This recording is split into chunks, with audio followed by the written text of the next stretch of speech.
gentlemen, on behalf of the train crew and myself, I'd like to welcome you aboard the legendary Ghan. We work with you right through to Alice Springs. If at any time during the trip we can be of assistance, please do not hesitate to approach any member of the on-train staff.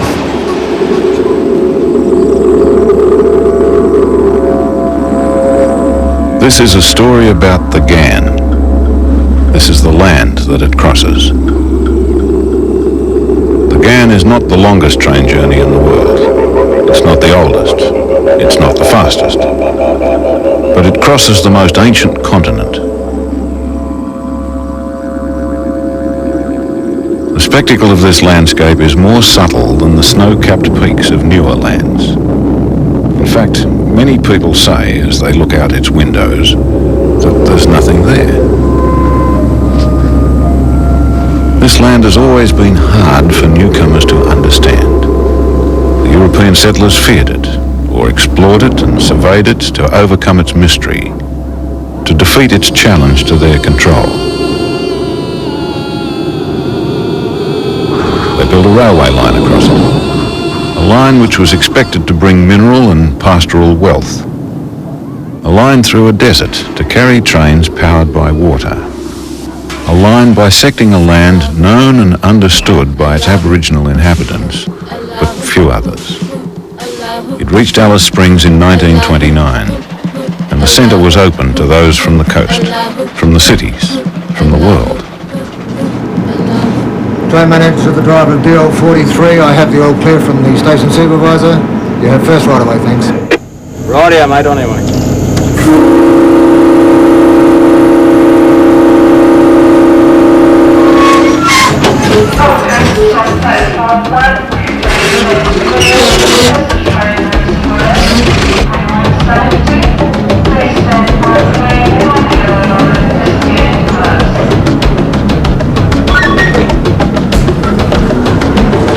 From Adelaide, the Ghan will head north for 315 kilometres to Port Augusta, then across the dry salt lakes to Tarcoola, before the long run into the centre and its destination, Alice Springs.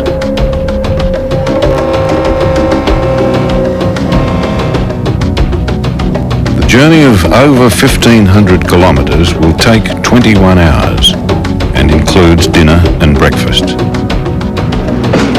The on-board crew of 25 is in the charge of train manager Ralph Atherton.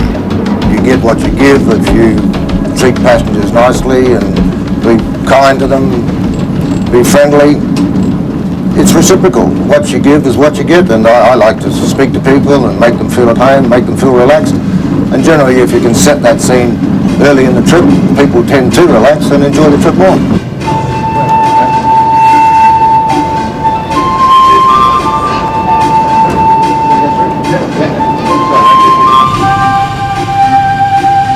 This train will stop only twice before we get to Alice Springs. That's a very different journey from one on a commuter train. On the Ghan, the time flow is virtually uninterrupted, so your mind and your mood can wander at their own pace, and the journey itself becomes the focus.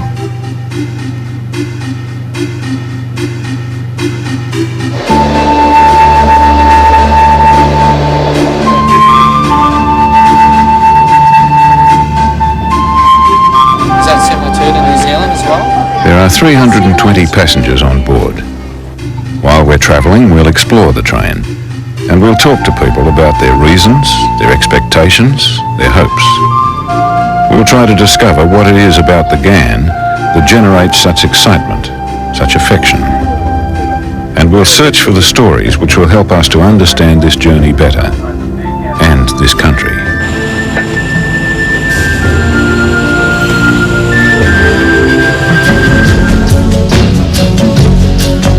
Hilarious battle of the sexes. Going on the dance. Big fat dolly. It's Jennifer B. Friends challenge of the century. Guys are dead. 11 is correct. Up the Crabs Monica's apartment. 10 seconds, you need this or you lose the game.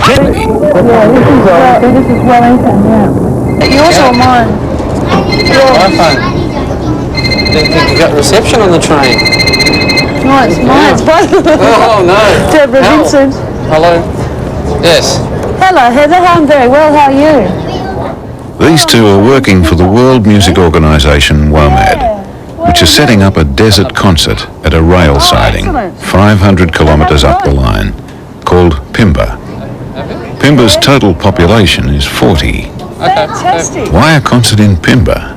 Right, well, Pimba is about 10 minutes towards Adelaide from Woomera, to my knowledge, and we're having a show in the desert because basically it's never been done before, and no one's ever really got on a train with a whole bunch of acts and played music across Australia, and the train kind of turns right at Pimba, so we decided to stop at Pimba and do a show there. Tomorrow, a special train chartered by WOMAD will bring the rest of the concert crew and 50 international musicians to Pimba, where a festival village will be built next to the line at Spuds Roadhouse. The audience is coming from neighbouring towns like Woomera and Roxby Downs, and by car and train from the cities. Bruce is the sound coordinator and Deborah the production manager. It's 3 flatbeds, one going up stage one after another, and then a triple deck cattle train at the back. I think it's going to be wonderful. For the first 4 hours, we travel across the North Adelaide Plains and along Spencer Gulf. Flat land, agricultural, barley and wheat land. Lillian Sansbury and Carol Carpeney see the country a bit differently. Where are we? There's in the country now. Almost up past Port Waithel's just over there.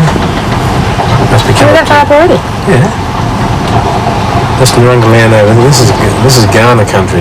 These two are returning to the Ayers Rock Resort at Uluru, where they perform Aboriginal song, music and dance, called Nakanya Dreaming. They're city people.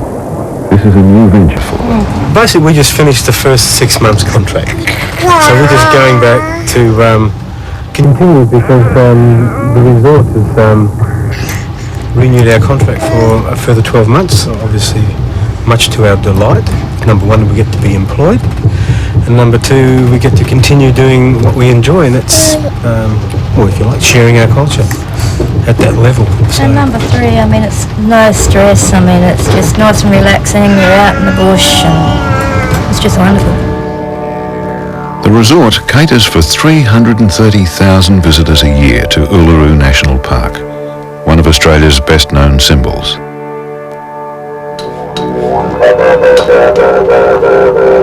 The park is owned by the Unku people, who allow access to this highly organised tourist industry. Carol and Lillian's nightly performances and their contact with these traditional Aboriginal people have given them both a new perspective into their own cultural identities.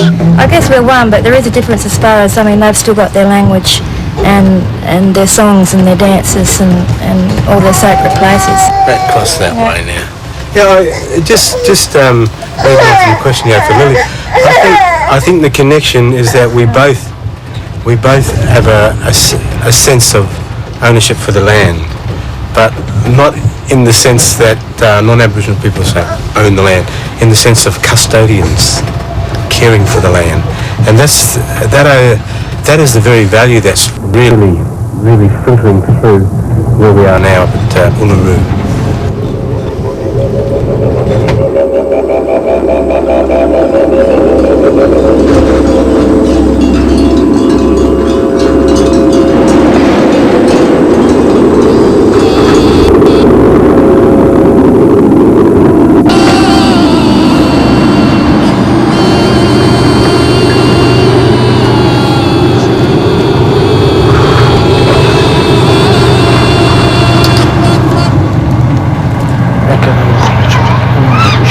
Allahu Akbar.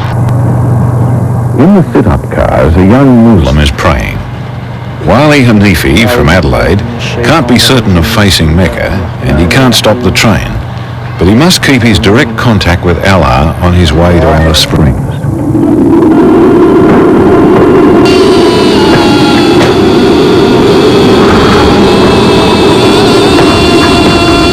I'm actually a university student that I'm also a treasurer of the Islamic Society of South Australia, which represents the interest of the Muslims in South Australia. And we have a connection with the Alice Springs Mosque. My family migrated to Australia as a result of the war that's in Afghanistan, at the Russian invasion and all of that. And as a result of that, many Afghans have come recently to Australia as refugees. Afghans have, of course, a very long history in Australia. The original Afghans were brought over here to introduce the camel to Australia because it's a vast country that's more than 70% of it is desert. To transport and to open up this country, the settlers needed something better than horses and bullocks. That was in the 1860s. The cameleers from Afghanistan and the northwest frontier of India opened supply routes through Central Australia.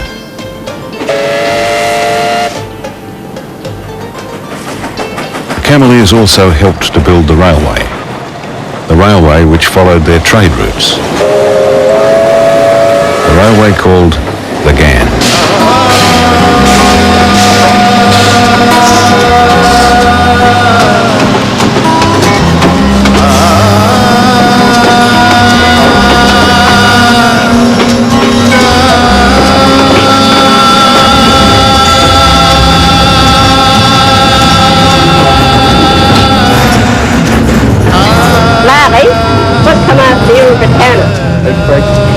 And then where does the Dinka come in? Mrs. Bibi Bija, her son Abdul, and his cousin Lal Zaida all spent their working lives on the old Ghan. Abdul's father and grandfather had both been famous Afghan cameleers. The Ghan is named after the early Afghans that came to Australia, and we're descendants of those Afghans, so we feel humbled by wearing the costume. My husband, he was Abdul Jabbar Bija, and he worked camels first all his life. Right from the time he left school, he worked camels with his father. And then in '39, Dr. Madigan asked him would he go across the Simpson Desert with him, looking after the camels and helping Madigan across any difficulties and telling Madigan where he thought they shouldn't camp or where they should camp and that. Because he had to find water and feed for the camels on the way. Explorers and expeditions, like the whole outback community, relied on the Afghans and their camels for over 70 years. But the motorised road trains gradually took over their supply routes, and the railway was reaching ever further north. The end was in sight for the livelihood of the Central Desert cameleers. So our father that was sort of an era that was sort of finishing, so they had to move on, so they joined the railways. And naturally it was just an expected thing for us to follow in their footsteps. The desert followed not only the camel routes, but the tracks Aboriginal people had been using for thousands of years. Steam locomotives, like the people before them, depended on water, so the line was laid through low areas where rivers and springs were located. The track was at the mercy of infrequent but ferocious flash flooding. Derailments were common, and passengers could be marooned, sometimes for weeks. We were used to derailments up the north. Sometimes it would be in the hot weather when the lines buckled and one carriage would jump off. And if that one carriage jumped off, it was all right, they could just stop. But if a couple jumped off, well, that was like a disaster. You had to wait quite a long while. The people didn't seem to mind. They'd get out the train and their carriage and go for walks all over the desert somewhere. They never seemed to panic. They never worried. They had a good time. They had old piano, old tinny piano there. They'd get around that. And everybody was quite happy. They thought it was a real experience for them. The old Ghan resonated with a mystique and a romance which grew with each new traveller's tale.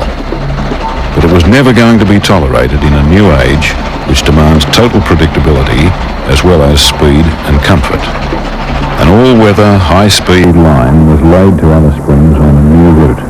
It opened in 1980. But the romance of the old Ghan lives on for Bibi and thousands of others. Even though you didn't have a bed to sleep on, you had the good old seats, and if you fell off, you fell off. That was all there was to it. Yes, it was a special train the old days.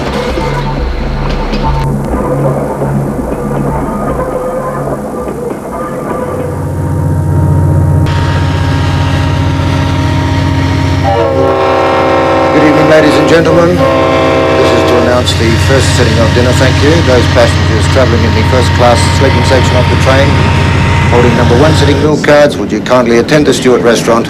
Your dinner meal is about to commence.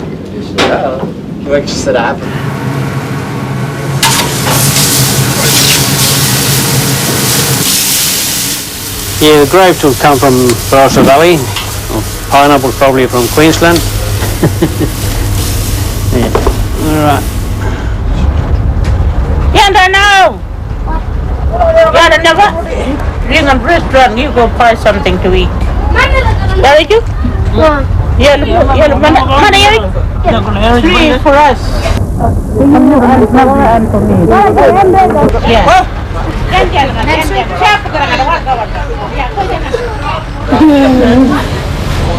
In the sit-up cars of the new Ghan, we've discovered a group of artists from Alice Springs. They're returning home after showing their paintings at the Adelaide Arts Festival. They brought a canvas in the front, and we came on the train. So we went there and do our little paintings and all. They call themselves Jukapa artists. Jukapa is the dreaming or creation law. It's the basis of all knowledge. The artists paint the world of their dreaming, the world of their family, and of the land they live in. A few days in the city was enough for Maudie Nelson. Too crowded. We like to just stay a few days and come back to the bush. It's more better. What do you like about the bush? What do you like about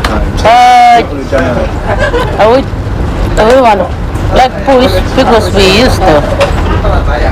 We belong to bush. So we want to go hunting, stay in the bush and walk around in the desert. Good evening, ladies and gentlemen. We'll be arriving into the northern city of Port Augusta in approximately 10 minutes. It's over 4 hours since we left Adelaide. Port Augusta is at the tip of Spencer Gulf. We head inland from here. This town has always been an important power and rail town.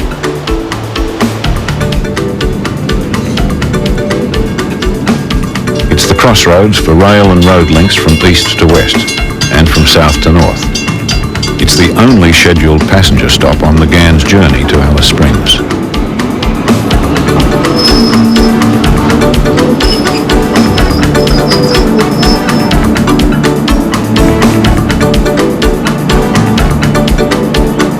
Some passengers leave the train here, and most people get off to stretch their legs and have a look around.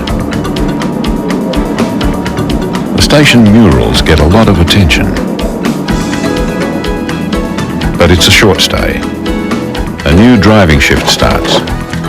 2 drivers occupy the cab at a time. They change with 2 fresh drivers every 8 hours. Yeah, whew. Hot one today. Hey, I couldn't get this on in a minute, anyway, air conditioner and...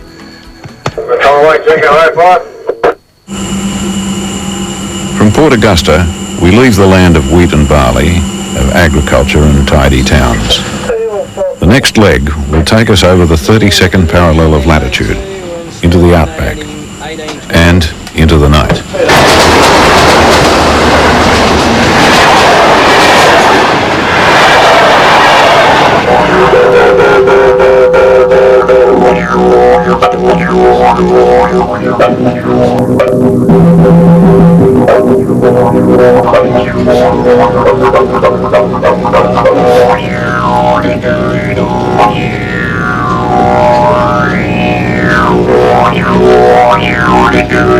It's clear that a train brings people together, and the stimulation can produce the unexpected. It's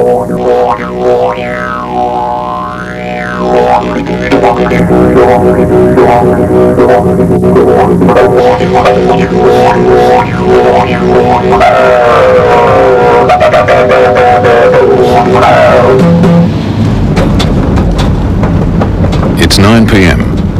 We're 7 hours out of Adelaide, and there's plenty of life left in the party. Behind the scenes, a touch of luxury. But for a few people, a change is in the wind. Well, good evening, ladies and gentlemen. We're approaching the rail siding of Pimba. In approximately 10 minutes we should be arriving there. It is not a normal scheduled stop. We have on board the train quite a few people that are involved with the WOMAD Music Festival, which is taking place here at Pimba shortly. Yeah. Doesn't look like there's... Well, this must be it, Bruce. This must be Pimba. Come on, then. There's not much out there. All right. You gonna be right with all this stuff? I think I'm certainly.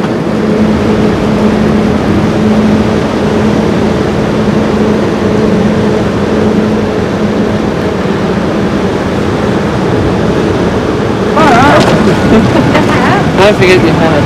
Oh, thanks. It's the end of this line for Deborah and Bruce.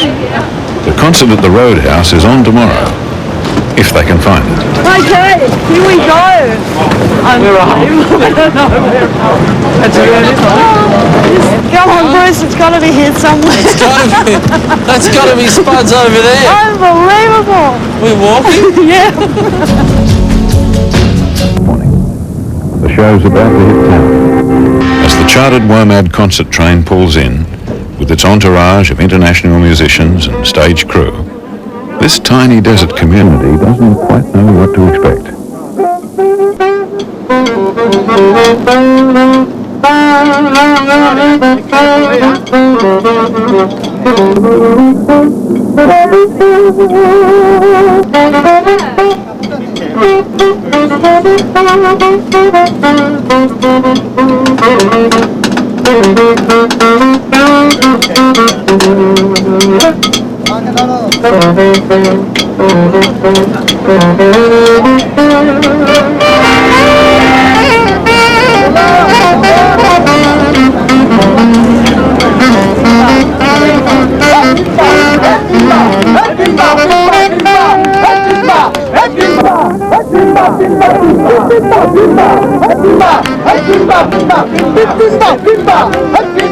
Deborah has stage managed all sorts of tours and shows, but this looks like being a bit different to most. I think she's happy. Very well, thank you. Having a very good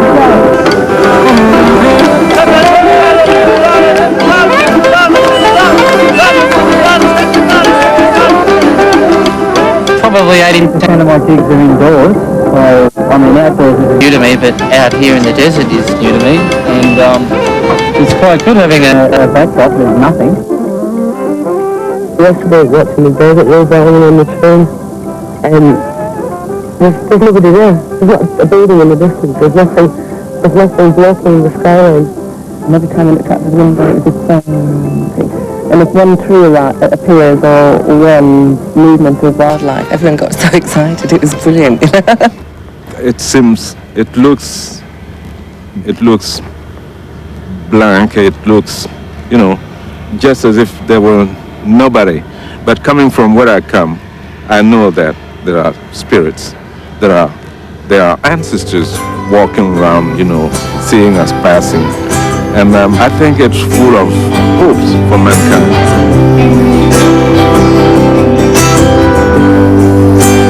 Careful when you walk with his name, because a child is born here.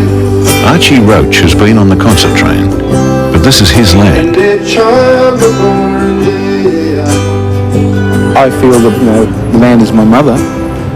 It's hard to describe, really explain. It's like, I suppose, coming home. Yeah, it's if anybody understands what home really means, and I don't mean a house, what home is, then that's it. Home is truly is where the heart is. and my heart's in this land, particularly my mother's land, where I'm from. Now I remember all the bottles she lay out, and when she was suffering, you got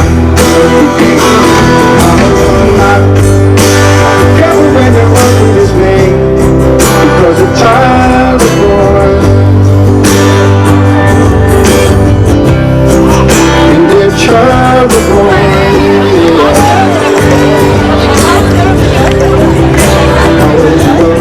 These musicians from many parts of the world have taken in a lot of this country during their trip on the concert train. Now they return for an excited outback audience.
Finale. A man from Tanzania who everyone here has been waiting for. Remy Ongala. 1, 1, 2, 2, 1, 1, 2.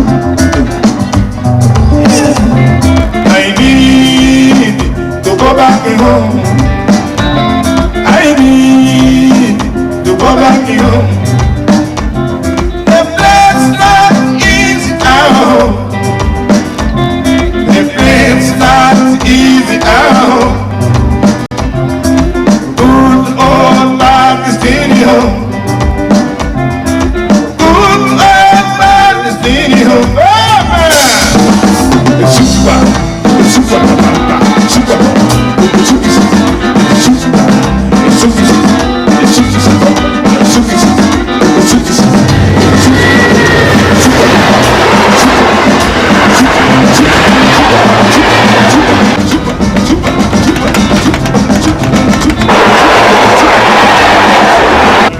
Well, since our stop at Pimba, things have quietened down a bit on this train.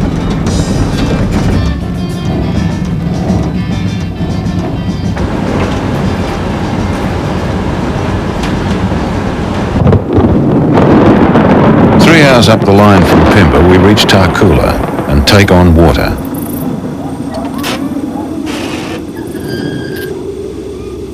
It's after midnight. Up to now, the Ghan has shared this track with the Indian Pacific. This is where we part company. While we sleep, the Ghan heads north, towards the border and into the centre of Australia.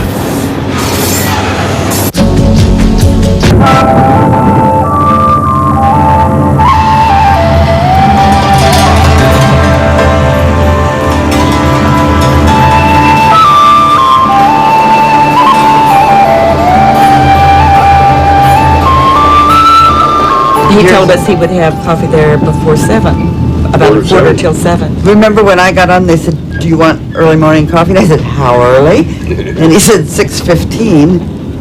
That's a bit early. I've now learned. The new morning reveals without a shadow of doubt that we've arrived in the ancient heart of this country.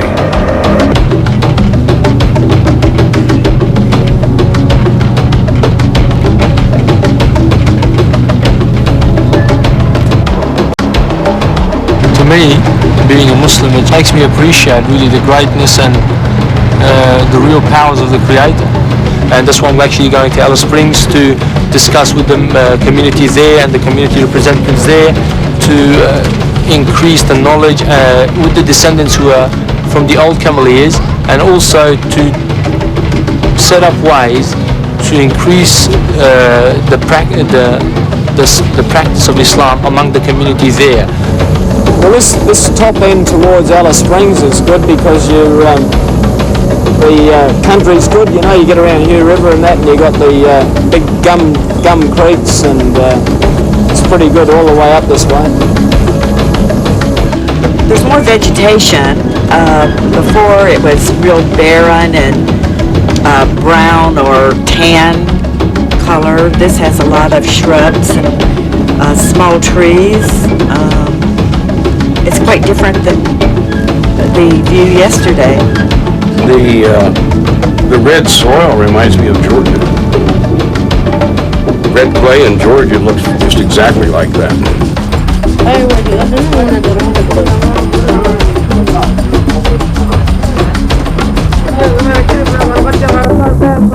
The Chukapan artists are cruelly afflicted by the sight of home country.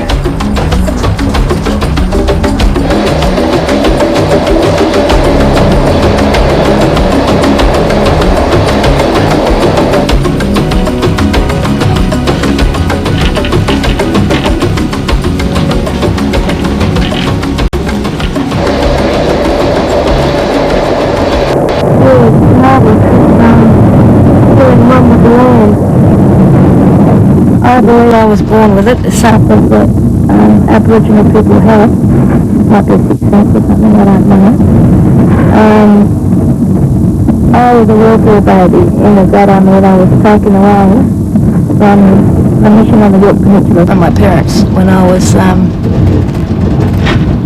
think I was about a couple of months old.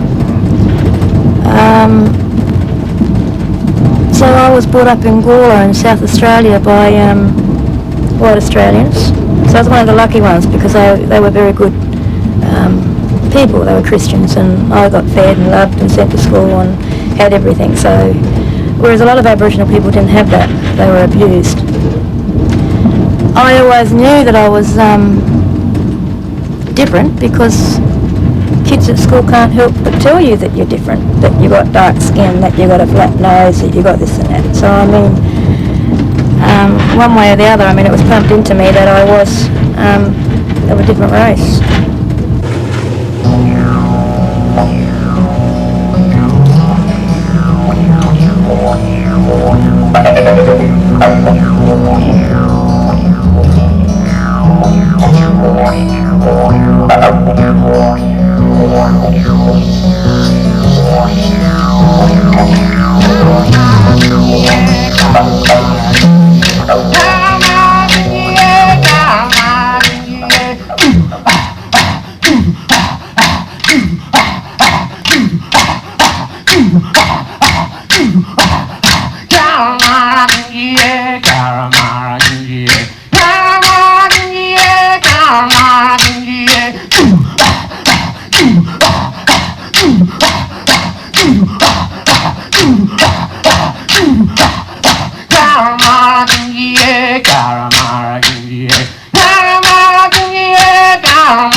We've got a lot to offer, you know. People just want to sit down and have a talk, and not only with us, I mean, like, we're visitors in this land the same as the tourists that come in there. Because we're not of this land when we had to get permission to be here. But we are the same people. So in respect to that, I guess we're family, but we still got to go through protocol. And it's just all about respect and learning, and we're learning as well. I mean, we're giving in our performances to the people that want to sit down and listen, and we're also learning off them. From the Japanese, from the American, from the white Australian. Everyone's got a lot to offer. And like I said, it goes back to the song. Everyone's got a song to sing. Some people think they haven't got it. Some people think that they forget the words, but they haven't, because it's inside of you. And all you got to do is reach down inside of you and you'll sing forever. And that's your song. And everybody's got it.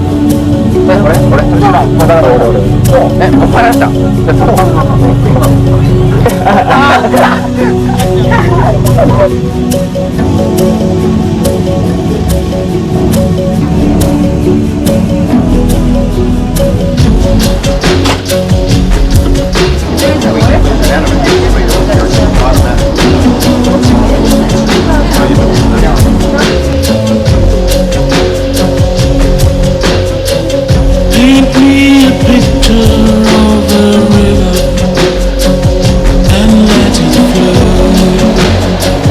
Just let it flow. It will flow and wash away our differences, and love will grow.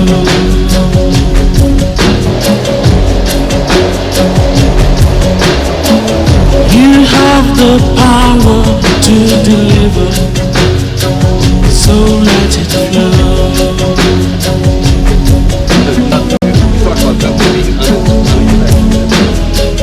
When I dip my hand into your water, I feel your soul.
태양은 앵가른 자리 태양은 나까.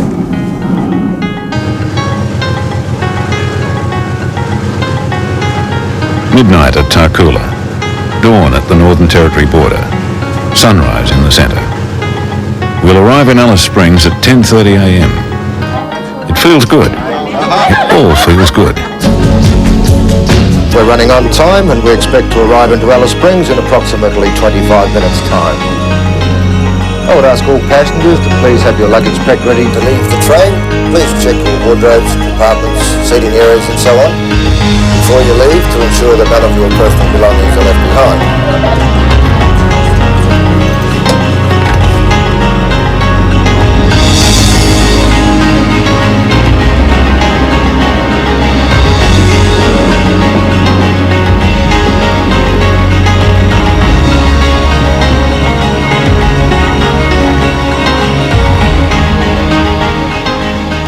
Our destination, Alice Springs, was a European settlement with 20 people and one store until the line came through in 1929.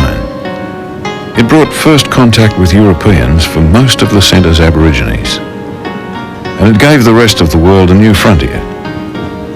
Alice is now a town of 26,000 people, its economy dominated by tourism, a thirst to experience the spectacular arid centre.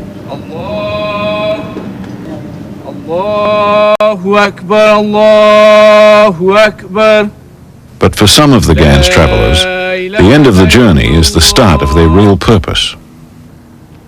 A call to prayer at the Alice Springs Mosque marks the beginning of Wali Hanifi's campaign to revive the Islamic faith for the descendants of the Afghan cameleers. A place where they can all pray and get together.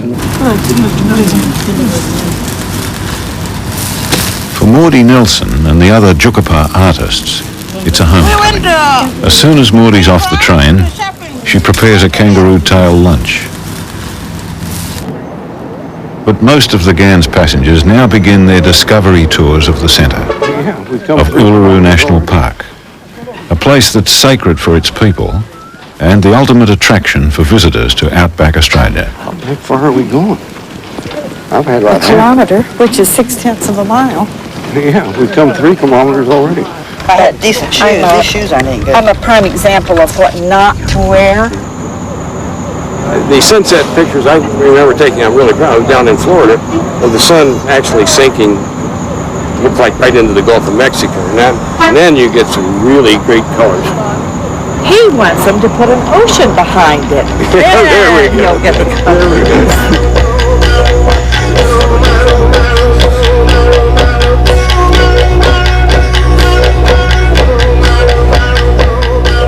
Carol and Lillian are back at work. For Dave, May and Marjorie, the performance now has a very special interest, thanks to their meeting on the Ghan.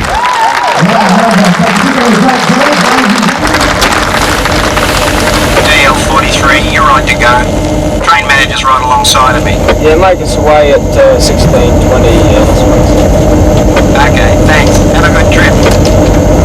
Rightio, no worries. See you next time. Another journey begins, the return to Adelaide.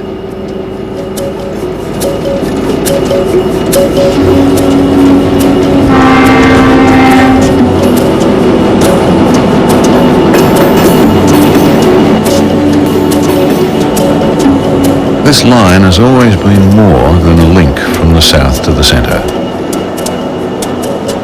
Its reputation for romance owes a lot to the dangers and excitements of its early days. But it also has something to do with the land that it crosses, and the thoughts and emotions that this land stirs. In more ways than one, the Ghan gets to the heart of this country. Paint me a picture of a river and let it flow. Just let it flow. It will flow and wash away our differences, and love will grow.